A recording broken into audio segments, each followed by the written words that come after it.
Hey everyone, this is Chris with the Puget Sound Board Game Players. Hope you ladies and gentlemen are doing well.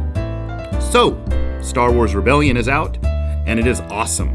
I highly recommend playing it if you haven't yet. Fantasy Flight is just killing it with the Star Wars license.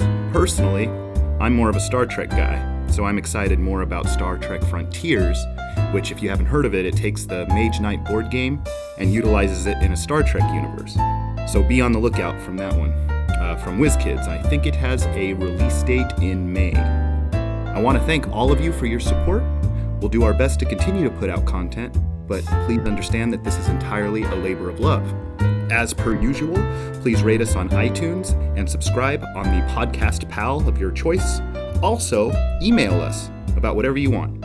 Whether you have a script you'd like us to perform or story ideas, we'd love to have you participate in the show. Now, today's story could be interpreted as slightly less lighthearted than usual, so perhaps some listener discretion is advised. So here we go.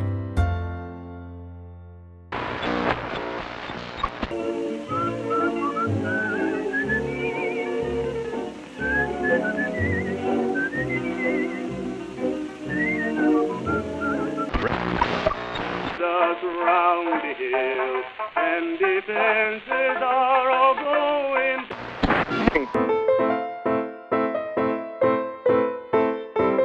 I am a murderer, pure and simple. Well, it is pure, but rarely simple. You'd be surprised how difficult it is to murder someone. I don't mean morally. I mean from a practical and logistical standpoint. I consider myself a free man. To be free is the most important thing. For if a man is not free, then what is he? I am above man-made concepts such as morals and the rule of jurisprudence. I've killed many.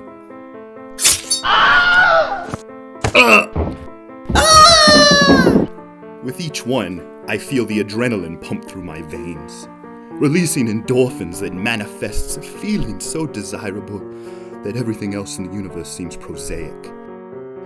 Because of my hobby, some people might consider me a psychopath, or that I place no value on human life.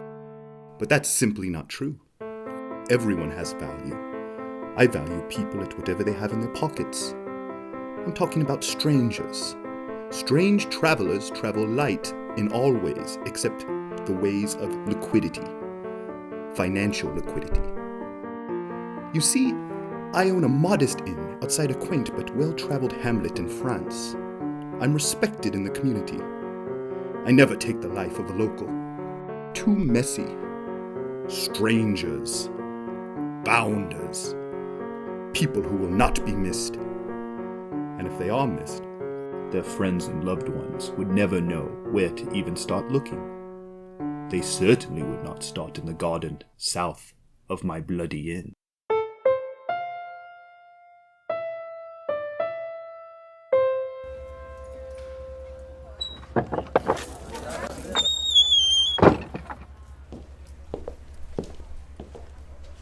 Simon! Good to see you.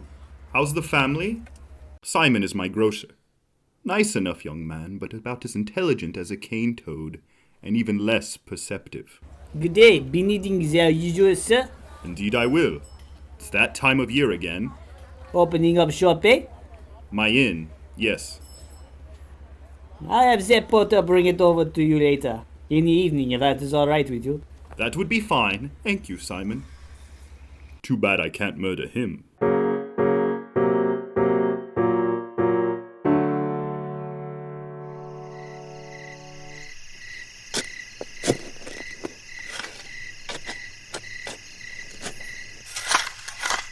It really is quite astounding.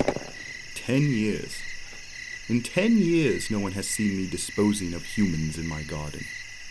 If they have, no one has even raised so much as a curiosity as to why I garden at 3 a.m. on a weekly basis from March to September. The human body really is a cesspool. If I had believed in such trite things, I'd say I'm doing the Lord's work.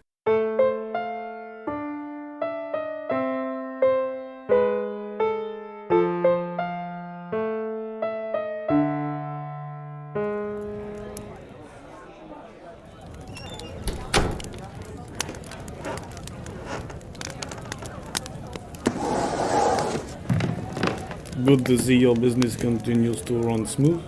Peacekeeper Dreyfus, sanctimonious hypocrite, local law. He is an intelligent man, which is why I find it hard to believe that he is not suspicious of my late-night hobby. He's one of the few locals that have been stopping by my inn for years. Good to see you, Mr. Dreyfus. May I get you anything? Some wine, perhaps? That would be great. And some cheese. Bring it right out.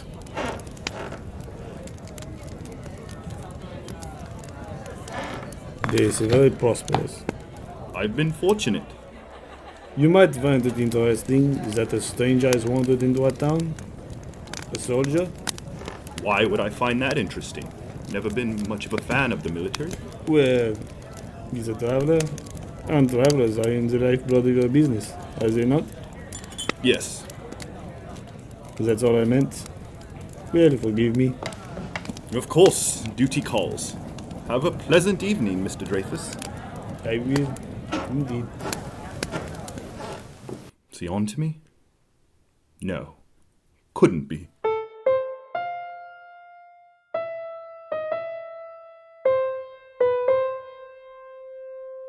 My last visitor of the night, the soldier Dreyfus referenced. What a boorish man. American. Loquacious. At this point, he nearly drank 3 bottles of my most expensive Chianti. I rushed that hill all by myself with nothing but a smile. And my bayonet. Riveting. Do you think I got any credit for that? I assume not. No! No! People think the military is all glitz and glamour. Do they? Yeah, all it is making your bed, tying your shoes, shaving, washing. Wow. Yes. Hygiene. Dreadful thing. Yes! Yes, see?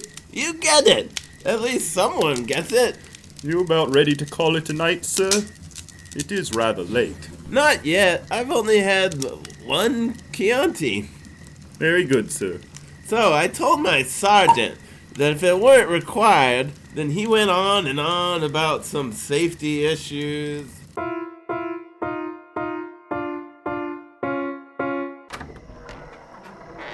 I can walk myself. I'm not a child. You should probably take your boots off. Yeah. It's like a beacon. Second nature at this point. The statue will be my instrument this time. Saints be praised. I'm quite certain he would just talk in perpetuity.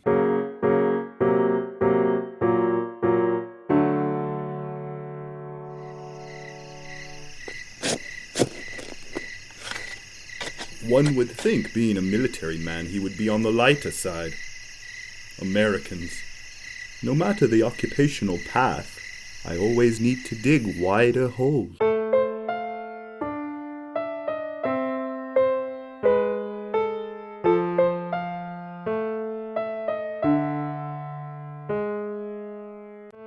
It continued without refrain.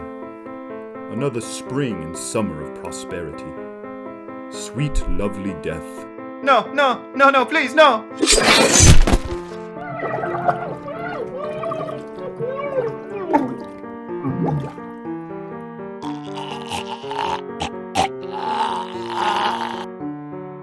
And sweet, lovely coin.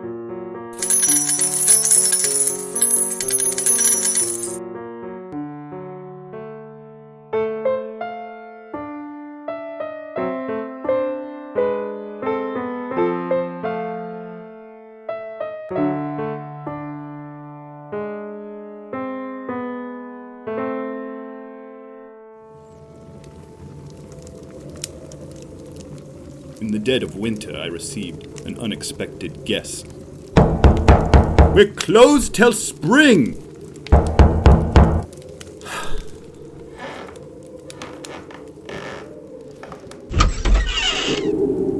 Dreyfus, what are you doing here? Let me in. It's a blustery out.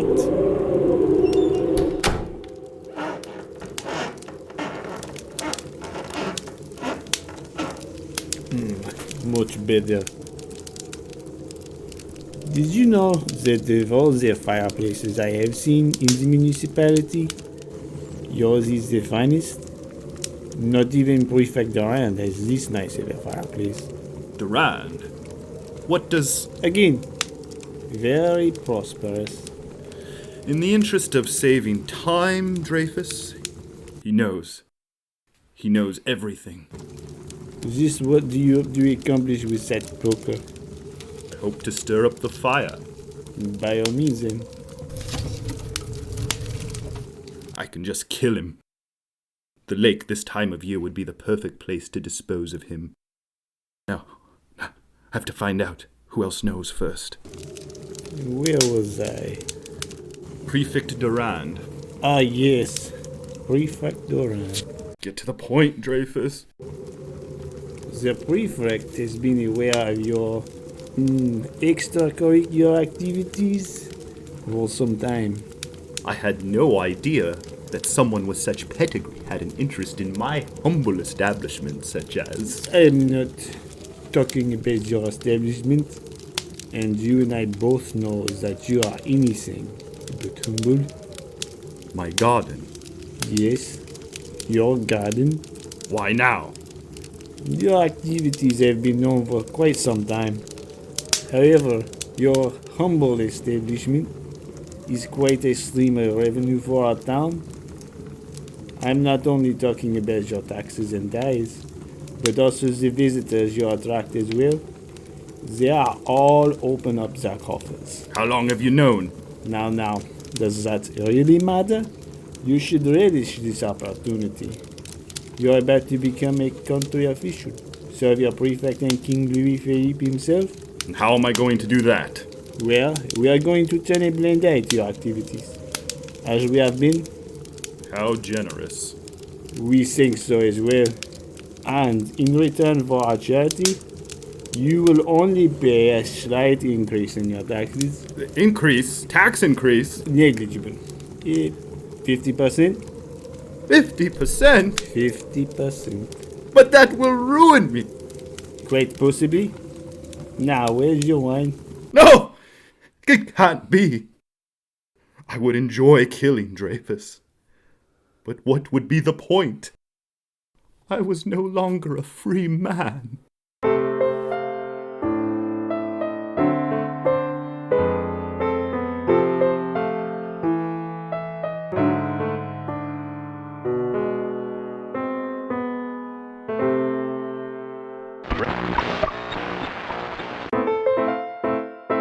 The Inn was written by Chris Dowalder and starred Pace Garrett, Elvis Cunningham, and Chris Dowalder.